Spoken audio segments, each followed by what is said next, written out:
जारी किया तो लोगों में बड़ी हर्ष था, बड़ी खुशी थी, क्योंकि इससे आसान और सरल तरीका नहीं मिल सकता। उन्होंने कहा गृहस्थ में रहते हुए अपने बच्चों का, संतान का लालन पालन करते हुए अपने अच्छे कर्म, पवित्र कर्म करो और उसमें से समय निकालकर जो नाम तुम्हें दिया गया है, प्रभु का नाम है, उसका करनी करने का तरीका बताया कि उसको सुमरण के द्वारा, भजन के द्वारा तुम अपने मन की शांति प्राप्त कर सकते हो।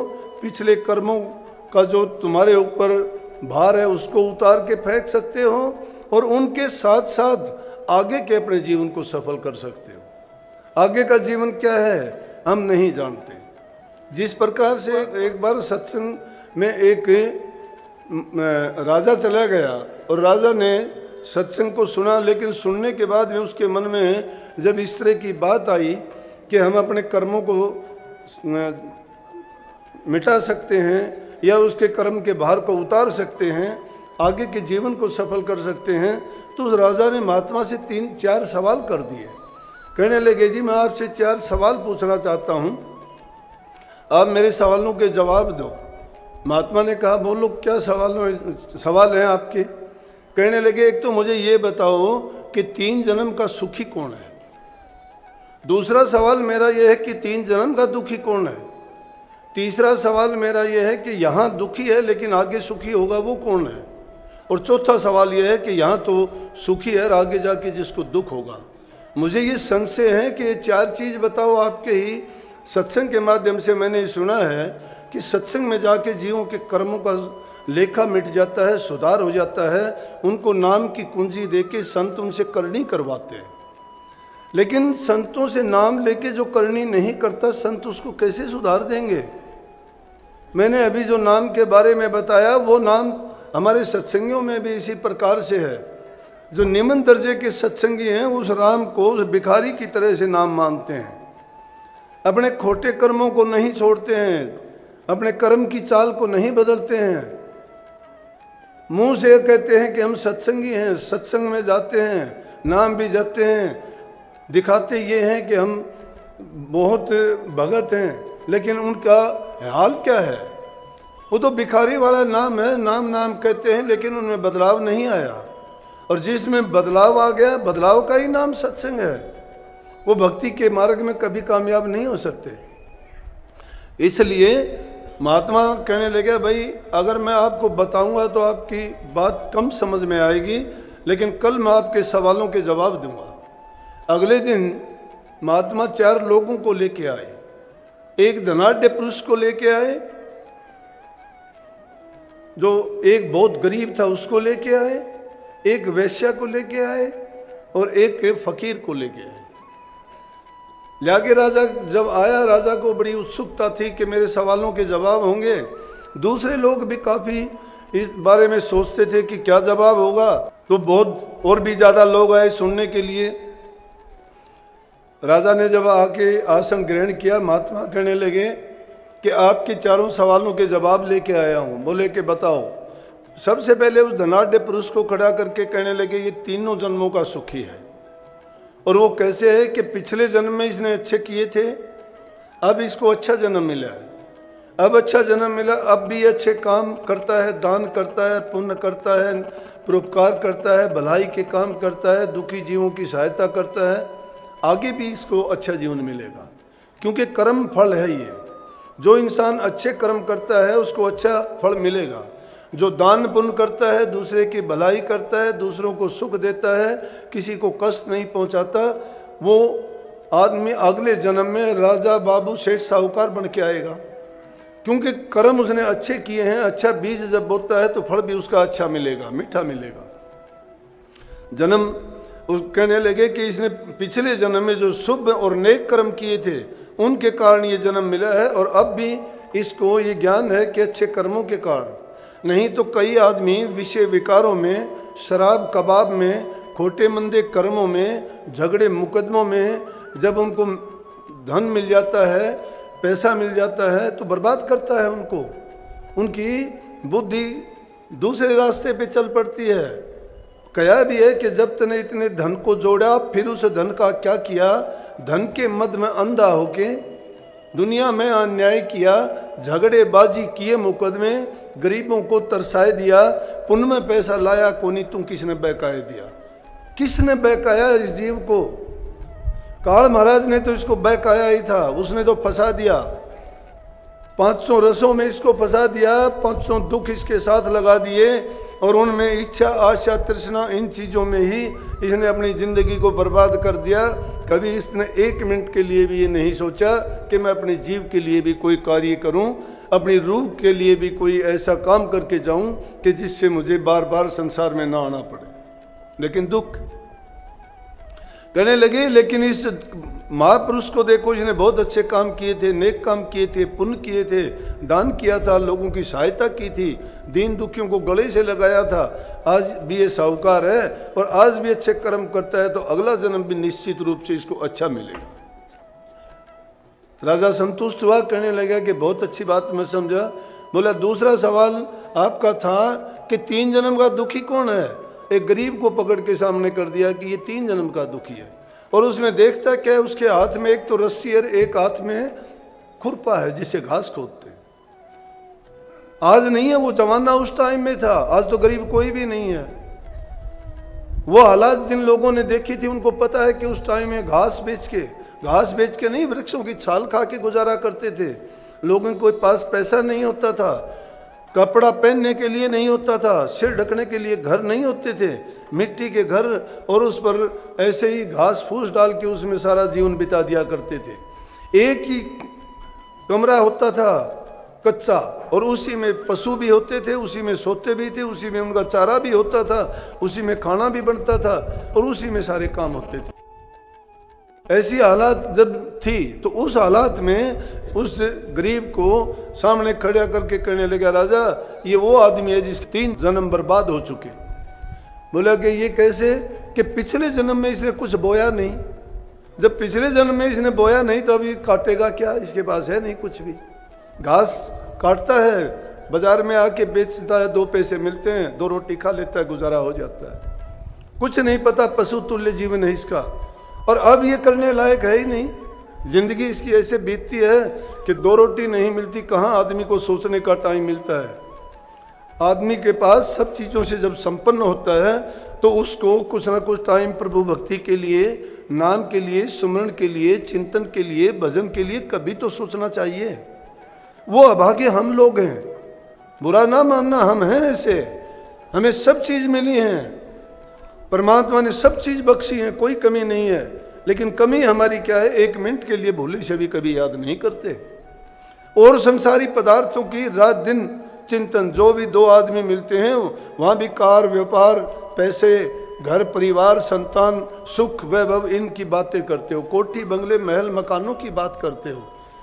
कभी भी ये नहीं करते कि कभी आप सुमन भजन, कभी ध्यान में बैठते हो, कभी नाम जपते हो, कभी सत्संग में गए हो, क्या कभी आपने कोई परोपकार भलाई का काम किया? कभी सोचते भी नहीं। अरे जब हम कुछ बोते ही नहीं है तो काटेंगे क्या? ये जीवन है हमारा। कहने लगे ये देखो इसका अगला जीवन भी खराब है, अभी से देखा जा सकता है। ये त्रिकाल है, 3 समय अभी देख सकते हो, भूत भी, भविष्य भी, वर्तमान भी। संत तीनों काल दिखाते हैं जीव को। जो आंखें बंद करके बैठ जाए, नहीं देखना चाहता तो उसको तो आंख तो दे नहीं सकते, लेकिन उनको ज्ञान चक्षु देते हैं। लेकिन उनको भी अगर बंद कर ले वो और उनको अंदर नहीं जाने देगा, उस ज्ञान का प्रकाश अपने मन में नहीं होने देगा, तो अंधेरे में जिंदगी बिता दो, पाप करो में अपना जीवन बर्बाद कर दो। राजा कहने लगा इससे भी मैं संतुष्ट हुआ कि ठीक बात है कि पीछे कुछ करके नहीं आया, अब करने के लिए इसके पास कुछ है नहीं, तो अगला भी खराब हो गया।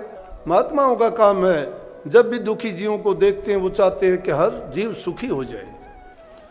तो सुखी होने का तरीका महात्मा के पास क्या खजाना है? उनके पास अखूट खजाना, लेकिन वो खजाना नोटों वाला नहीं है। दुनियादारी के लोग आपको भी ऐसे समझते हैं।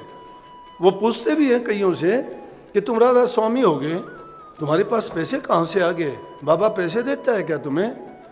अरे बाबा सब कुछ देता है, बाबा से लेते तो नहीं। अपने सिलीगुड़ी में बहुत सत्संगी हैं और वहाँ एक गोल्डन प्लाजा नाम की बिल्डिंग बनी, उसमें बहुत से शोरूम खोले।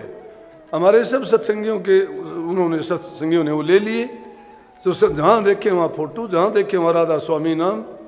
बाजार के मार्केट के और ग्राहक लोग आए, सब कहने लगे कि तुम अच्छे राधा स्वामी बने, पूरी मार्केट कोई खरीद लिया, तुम्हारे पास इतना पैसा आता कहाँ से है। कहने का मतलब है वो लोग नहीं समझते। अरे जब बुराई की तरफ से हमने हटा दिया किसी को, अच्छे कर्म करने के लिए उसको रास्ता दिखा दिया, वो समय पर उठेगा, समय पर काम करेगा, वो बुरे चीज़ों से बचेगा, किसी को दुख कष्ट नहीं देगा, तो उसको तो चारों तरफ से उसके पास सुख खुशी आनंद, पैसा क्या मायने रखता है। पैसा नहीं भी होगा तो भी सत्संगी मस्त और सुखी और खुश रहेगा। और जब आदमी ऐसा हो जाता है तो मालिक उसकी संभाल भी करता है, क्योंकि उसने आसरा मालिक का ले रखा है और मालिक के पास किसी चीज़ की कमी नहीं होती है। कमी इंसान की नीयत की होती है। जिस इंसान की नीयत खोटी हो जाती है उसके दिल में ना प्रेम है, ना प्रीत है, ना किसी का लेना है ना देना है, ना वो किसी के दुख दर्द को समझता है, और ना उसके दिल में दया है। जिसके दिल में दया नहीं वहाँ प्रेम नहीं, प्रेम नहीं वहाँ भक्ति नहीं है। भक्ति को, अगर भक्ति के रास्ते पर चलना चाहते हो तो अपने दिल में प्रेम पैदा करो, और जहाँ प्रेम पैदा हो जाता है वहाँ दुख सुख रोग बीमारी सब खत्म हो जाती है, नहीं रहती। लेकिन ये चालाकी का रास्ता नहीं है। प्रेम मीराबाई ने किया था और सीधा कहा, हेरी मैं तो प्रेम दीवानी, मेरा दर्द ना जाने कोई। दर्द तो है लेकिन वो दर्द कौन सा है उसको तो नहीं समझते। लेकिन दीवानी किस चीज़ है? प्रेम की। इसीलिए जो प्रेमा भक्ति को पाने के लिए हमें संतों के बताए मार्ग पर चलना चाहिए। जब वो प्रेम पैदा होगा अपने आप हमारे दुष्कर्म पाप कर्म उसमें दग्ध हो जाएंगे, उस प्रेम की भट्टी में सब जल जाएंगे। प्रेम वो अग्नि है जो सब चीज़ों को जला के स्वाह कर देती है, लेकिन नाम उसका प्रेम है, अग्नि नहीं है। अग्नि जलाती है, विनाश करती है, लेकिन प्रेम जो जलाता है उसमें खुशी हर्ष उल्लास पैदा करता है। तो उसने 3 जन्म की बात बताई, इसलिए मैं कहता हूँ फिर वो सोचते हैं कि क्या देते हैं। संत जो चीज़ देते हैं उसको अगर कोई ले ले तो कोई कमी नहीं रहती। संतों के पास अगर कोई धन के लिए जाता है मिल जाएगा, कोई बात नहीं। संतान के लिए जाते हो मिल जाएगा। रोग तकलीफ बीमारी है दूर हो जाएगी। जितेंद्र लड़का बैठा, ये सुबह सुबह अपने पूरी परिवार को लेके अपने जब आश्रम में दिनों आना होता है दर्शन के लिए, तो ये एक दिन सुबह सुबह आया। भिवानी में एक दुकानदार से कहने लगा कि प्रसाद देना भाई। दुकानदार ने इसको देख के कहने लगा, मिठाई की दुकान थी। बोला कि बहुत जल्दी आ गए। बोला कि हाँ, जब शुभ काम में जल्दी आना चाहिए। बोला कहाँ जाओगे? दिनोद। बोले हाँ। बोले अच्छा। तो बोला कि दिनोद जाओगे, आपको कितने दिन हो गए वहाँ जाते हुए? ये इसने जवाब दिया कि बोला 20 साल हो गए। तो बोला कि 20 साल में आपको वहाँ से क्या मिला? बोला जो मुझे 20 साल में मिला है वो तुझे 2 सेकंड में कैसे बता दूँ क्या मिला मुझे, और क्या समझेगा तू तुझे मुझे क्या मिला 20 साल में। ये तो अंदाज़ा लगा ले कि जो इतनी सुबह उठ के भागता है तो उसको 20 साल में क्या मिला होगा। बोला हाँ ये तो है। बोला ये बात तो सही है। बोला तो ये बता, तुम्हारा ये बाबा जी है दिनोद वाले, ये रोग और बीमारी वो भी ठीक कर देते हैं? बोला कौन बड़ी बात पूछ लिया आपने, ये तो डॉक्टर हकीम और वैद्य कर देंगे, हॉस्पिटल है वहाँ चला जाना। वो जो बीमारी और रोग को दूर करते हो तुम नहीं समझते। वो तो जन्म जन्म के जो रोग हैं उनको दूर कर देते हैं। उनके पास तो नाम की दवाई है। नाम की दवाई पाप कर्मों को काट के आदमी के जन्म जन्मांतर के जो पाप हैं, जो कर्म का बोझ है, उसको उतार के फेंक देते हैं और आगे के लिए ऐसा नुक्ता बता देते हैं जिससे पाप कर्म बनते भी नहीं हैं। बनते कब है पाप कर्म? जब इंसान मन में बुरी भावना रख के कोई पाप कर्म करता है। लेकिन जिसके दिल में कोई पाप ही नहीं है तो उसका पाप कर्म बनेगा कैसे? तो बात उससे दूसरे सवाल की थी, तो राजा उससे भी संतुष्ट हुआ, कहने लगा दूसरे सवाल का भी जवाब हो गया। अब ये बताओ कि इस जन्म में सुखी है लेकिन आगे का जन्म उसका बहुत बर्बाद और ख़राब हो।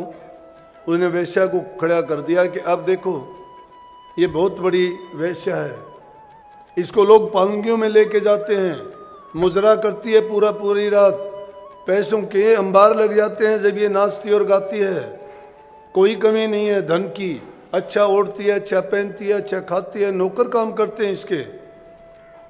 बोला ये जन्म इसका बहुत सुखी है लेकिन कर्म जो गंदा करती है उसका परिणाम बहुत बुरा होगा, आगे का जन्म इसका बर्बाद है। कहने लगा कि पिछले जन्म में काम तो ऐसे इसने अच्छे किए थे, लेकिन अच्छे कर्म के पीछे दुष्भावना करती है काम। जो बुरी भावना इसके दिल में थी उसके कारण इसको ऐसी जगह पे आना पड़ा। और अब देखो आगे का जन्म इसने कैसा बिगाड़ लिया। राजा कहने लगा कि इससे भी मैं संतुष्ट हूं। तीसरा चौथा जो सवाल था, बोला कि चौथा वो बताओ। वो महात्मा एक फटे हाल, एक लंगोटी, हाथ में एक कमंडल है, एक हाथ में माथे पे तिलक है, एक अंगूछा कंधे पे और कुछ नहीं, मस्त फकीर है। कहने लगे कि ये देखो ना कुछ पाने की इच्छा है ना कुछ खोने की चिंता। बोला कि पिछले जन्म में अपनी करनी करते करते भी इसको ये जन्म ऐसा मिला कि ये उस टाइम में अपने पूरे कर्मों को नहीं काट पाने के कारण फिर भी महात्मा का संग मिला है इसको, अच्छे आदमियों की संगति और महापुरुषों से नाम की दीक्षा मिली है। अब भी इसका जन्म अच्छा है, सुखी है, किसी चीज़ की तमन्ना नहीं। इंसान दुखी कब होता है? जब अपनी अपेक्षाओं को बढ़ा लेता है। जब इंसान किसी से अपेक्षा रखता है कि ये इंसान मेरी इज्जत करे, ये मुझे कोई चीज़ दे दे या मैं इससे ये पाऊँ, और वो अपेक्षा जब उससे पूरी नहीं होती है तो समझो कि दुखी हो जाता है। लेकिन कहता है ये किसी से कोई अपेक्षा ही नहीं है इसको, चाहे कुछ कोई दे जाता है उसको ले लेता है, नहीं देता तो ना दे।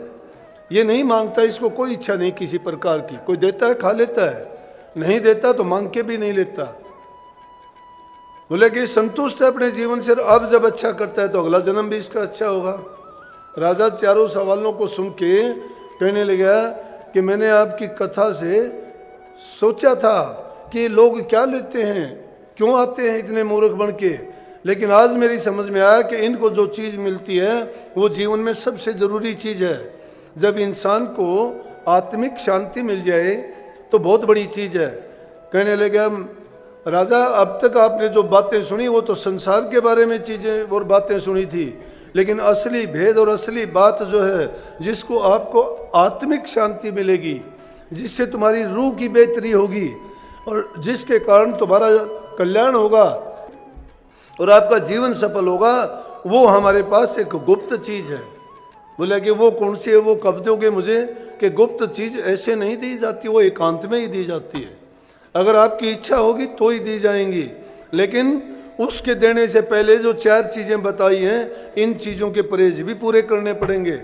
जब तक उनको निभाना आप नहीं जानते, इन बातों को मानने के लिए तैयार नहीं होगे, तब तक वो वस्तु अगर दे भी दूंगा तो आपको काम नहीं करेगी। इसलिए जिन्होंने नाम ले भी रखा है और उस नाम की कमाई नहीं करते हैं तो उनके वो नाम काम का नहीं है।